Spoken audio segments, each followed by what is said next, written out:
से बैंक जो है आपका इनकम टैक्स और टीडीएस की पेमेंट लेना बंद कर देंगे। अगर आप एक टैक्स प्रोफेशनल हैं या आप टैक्स पेयर हैं तो ये वीडियो आपके लिए है। दोस्तों, इनकम टैक्स का जो हमारा टैक्स जमा करने का प्रोसीजर था वो चेंज कर दिया गया है। अब वो नया प्रोसीजर क्या रहेगा, किस तरह से आपको टैक्स जमा करना है, इसके बारे में आज मैं डिस्कस करूंगा। दोस्तों, अभी तक हमारा जो टैक्स जमा करने का प्रोसीजर था वो नॉर्मली इस तरह से रहता था कि एक हमारे पास चालान होता था, उसकी हम हार्ड कॉपी या सॉफ्ट कॉपी भर के बैंक में चेक के साथ लगा देते थे और हमारा टैक्स की पेमेंट हो जाती थी। लेकिन 1 नवंबर 2022 से बैंक का वो सॉफ्टवेयर, वो ऐप जिसके थ्रू वो टैक्स जमा करते थे, वो बंद कर दिया गया है। अब आपको टैक्स जो है चालान जनरेट करना पड़ेगा इनकम टैक्स के लॉगिन के अंदर जाके, और उसी चालान के थ्रू आप बैंक में जाके टैक्स जमा कर सकते हैं। तो दोस्तों, मैं सीए रोहित गर्ग आपका स्वागत करता हूं नई वीडियो के अंदर।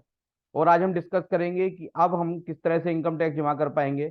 और अब हमारे पास कई और ऑप्शंस भी आ गए हैं जिसके थ्रू हम इनकम टैक्स और टीडीएस जमा कर सकते हैं। उसके अंदर RTGS, debit card, net banking के को भी अब इंक्लूड कर दिया गया है। तो दोस्तों, हम स्टार्ट करेंगे कैसे हमें टैक्स पे करना है। यहाँ पे क्या है कि आपको जिस भी असेसी का आप टैक्स पे करना है या असेसी को अपना टैक्स पे करना है, तो उसको अपने इनकम टैक्स अकाउंट का लॉगिन करना पड़ेगा। और अगर आपको टीडीएस जमा करना है तो आपको 10 नंबर डाल के अपने इनकम टैक्स अकाउंट का जो लॉगिन है वो लॉगिन करना पड़ेगा। और उसके बाद ई फाइलिंग के अंदर आप देखेंगे यहाँ पे एक ऑप्शन आ रहा है ई पे टैक्स। इसको आप यहाँ पे क्लिक करेंगे।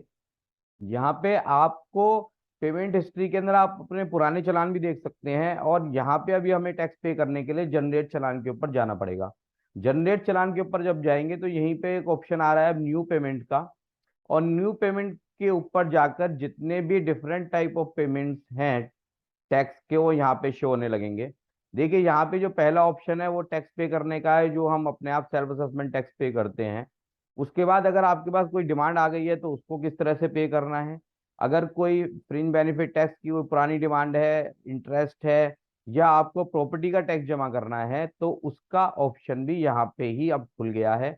ऐसे ही जो टीडीएस ऑन प्रॉपर्टी जमा करना है आपको, आपने कोई प्रॉपर्टी खरीदी है उस पे आपको टीडीएस काटना है, आपने कोई प्रॉपर्टी किराए पे लिए उस पे टीडीएस काट के जमा करना है, वो सारे ऑप्शन यहाँ पर खोल दिए गए हैं। तो अब मैं एग्जांपल के लिए आपके साथ डिस्कस करता हूँ कि अगर हमें अपना सेल्फ असेसमेंट टैक्स जमा करना है या एडवांस टैक्स जमा करना है तो उसको हम कैसे करेंगे। देखिए, यहाँ पे हम प्रोसीड पे क्लिक करेंगे, और प्रोसीड पे क्लिक करने के बाद आपका असेसमेंट ईयर आ जाएगा। तो ये अगर आप कोई भी टैक्स, जिस भी असेसमेंट ईयर का टैक्स जमा करना चाहते हैं उसको आप सेलेक्ट कर लीजिए। उसके बाद आप जो भी नेचर ऑफ पेमेंट है आपकी उसको आप यहाँ से सेलेक्ट करेंगे। सेलेक्ट करने के बाद आप यहाँ से प्रोसीड करेंगे। प्रोसीड करने के बाद जो भी आपको टैक्स पे करना है उसको आप यहाँ पे एंटर करके और आगे प्रोसीड कर देंगे। दोस्तों, यहाँ पे प्रोसीड करने के बाद आप देखिएगा ये नई चीज आई है यहाँ पे। यहाँ पे नई चीज क्या आई है कि नेट बैंकिंग के थ्रू हम पहले भी टैक्स पे कर दिया करे क्या करते थे, लेकिन वो एनएसडीएल की साइट के थ्रू हुआ करता था। अब जो नेट बैंकिंग के थ्रू हम टैक्स पे करेंगे वो यहाँ से पे होगा।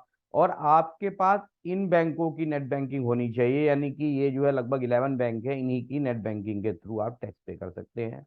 अगला ऑप्शन दोस्तों डेबिट कार्ड का भी आ गया है। दोस्तों, यहाँ पे जो इन्होंने डेबिट कार्ड दिए हैं, यहाँ पे अगर आपके पास Canara bank, ICICI bank, Indian bank का डेबिट कार्ड है तो आप डेबिट कार्ड के थ्रू भी पेमेंट कर सकते हैं।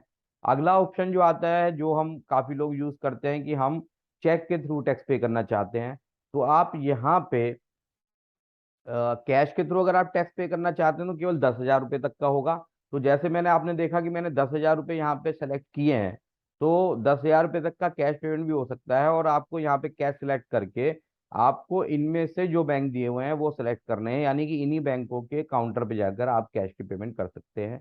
अगर आप चेक के थ्रू टैक्स की पेमेंट करना चाहते हैं तो दोस्तों, चेक तो किसी भी बैंक का हो सकता है, लेकिन आपको यहाँ पे जो बैंक दिए गए हैं वो लिमिटेड बैंक, यानी कि आप किसी भी बैंक का चेक लगाकर इन बैंकों में जाकर इनमें से कोई भी बैंक सेलेक्ट करके जो भी आपका नियरेस्ट बैंक है उसमें जाकर आप यहाँ से सेलेक्ट करेंगे और चालान जनरेट करेंगे, और उस बैंक में जाके चेक के साथ उस चालान को दे देंगे। डिमांड ड्राफ्ट का कोई ऐसा नहीं है, वो चेक की तरह ही चलेगा।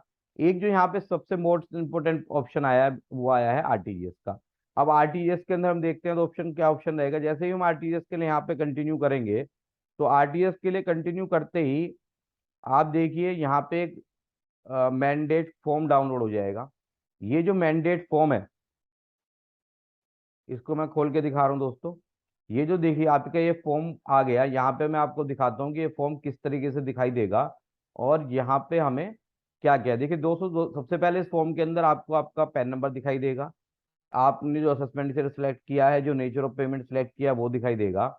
और आपको अब क्या करना है कि अगर आपको आरटीजीएस करनी है तो आप जीएसटी की तरह ही यहाँ पे आपको सब चीजें दिखाई देने लगी है। यानी कि आप बैंक में इस चालान को चेक के साथ लेके जाएंगे तो बैंक जो है इस अकाउंट नंबर पे और ये आईएफएससी कोड पे पेमेंट करेगा, और आपका चालान की पेमेंट हो जाएगी, और ये पेमेंट आपके लॉगिन में रिफ्लेक्ट होने लगेगी। तो दोस्तों ये इन्होंने बहुत अच्छा ऑप्शन कर दिया है, हमारे लिए काफी इजी हो गया है टैक्स की पेमेंट करना। तो आप भी जो है, अगर आप भी कोई इनकम टैक्स टीडीएस जमा करते हैं, इनकम टैक्स जमा करने हैं, तो पुराने चालान को भूल जाइए और यहीं से चालान जनरेट करके आपको टैक्स की पेमेंट करनी है।